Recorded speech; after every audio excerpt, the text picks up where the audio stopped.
नमस्कार, मैं संदीप शर्मा और आप देख रहे हैं सिटी तहलका। और इस वक्त मैं समालखा के बिजली दफ्तर के अंदर खड़ा हूं और यहां पर सैकड़ों लोग जो भावी उम्मीदवार हैं, चाहे पंच के उम्मीदवार हैं, सरपंच के उम्मीदवार हैं, ब्लॉक समिति के या जिला परिषद के, तमाम सैकड़ों लोग पानीपत के समालखा के बिजली दफ्तर के चक्कर काट रहे हैं।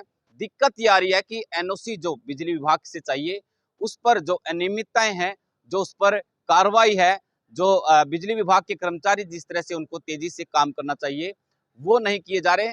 और लोगों का ये आरोप है कि एक आदमी और 150 लाइन के अंदर खड़े हैं और इसी वजह से शायद ऐसे भी वार्ड होंगे, अगर उनके कागजात, उनके फॉर्म, उनको एनओसी नहीं मिलती है तो शायद बहुत से वार्ड खाली रह सकते हैं। एक बार देखिए हमारी खास रिपोर्ट सहयोगी रतनलाल के साथ। चौधर की जंग लड़ने से पहले ही उम्मीदवारों पर सरकार के नियम भारी पड़ रहे हैं। हालात ये हैं कि चुनावी मैदान में उतरने के लिए चुनावों का प्रचार प्रसार करने की बजाय उम्मीदवारों को समालखा बिजली निगम में एनओसी लेने के लिए जंग लड़नी पड़ रही है। एनओसी पर अनियमितताओं और लापरवाही के चलते नगर निगम में लंबी लाइनों में लगना पड़ रहा है। उम्मीदवार बलबीर का कहना है कि समस्या के चलते बात अब चुनाव लड़ने और ना लड़ने पर बनाई है, क्योंकि उम्मीदवारों के फॉर्म क्लियर नहीं हो रही। दिक्कत ये आ रही है, फॉर्म अभी तक क्लियर नहीं हो रहे और वोट भी मांगनी है।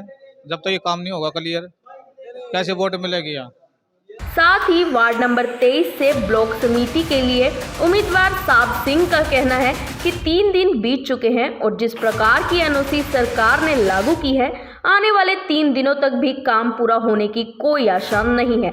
उन्होंने कहा कि अगर ऐसा ही रहा तो वार्डों में चुनाव लड़ने के लिए उम्मीदवारों के पद खाली रह जाएंगे। ब्लॉक समिति पद के लिए ये चुनाव लड़ रहा हूँ और 3 दिन हो गए और अभी 3 दिन और होने की आस नहीं है। जिस प्रकार की एनओसी सरकार ने लागू की है, और अगर लागू की है तो एनओसी जल्दी से जल्दी हो तो कम से कम कर्मचारी वहीं पे हो, क्योंकि कर्मचारी वहाँ पे नहीं है।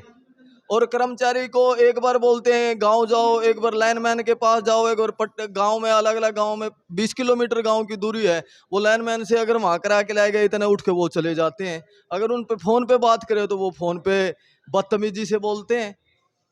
ये तो अगर इस तरीके से पंचायत मेंबर में भी इस भी प्रकार की एनओसी हैं तो ये मेरे ख्याल में कवर नहीं कर पाएंगे। सभी फार्म एक तरह फिलअप नहीं होंगे। अगर 20 वार्ड हैं तो बहुत सारे वार्ड खाली रह सकते हैं, मेरे को ऐसा लग रहा है। हालांकि अभी 3-4 दिन बाकी हैं, लेकिन अगर वो अब शुरू करेंगे तब लास्ट वाले दिन जाकर उनके कहीं कंप्लीट होगी। दिक्कत ये है जी, आदमी एक बैठे हैं अंदर और 150 आदमी फार्म भरने, कैसे भरेगा वो? वैसे बूढ़ा आदमी है, जवान है, नहीं बैठा रहे वहाँ को।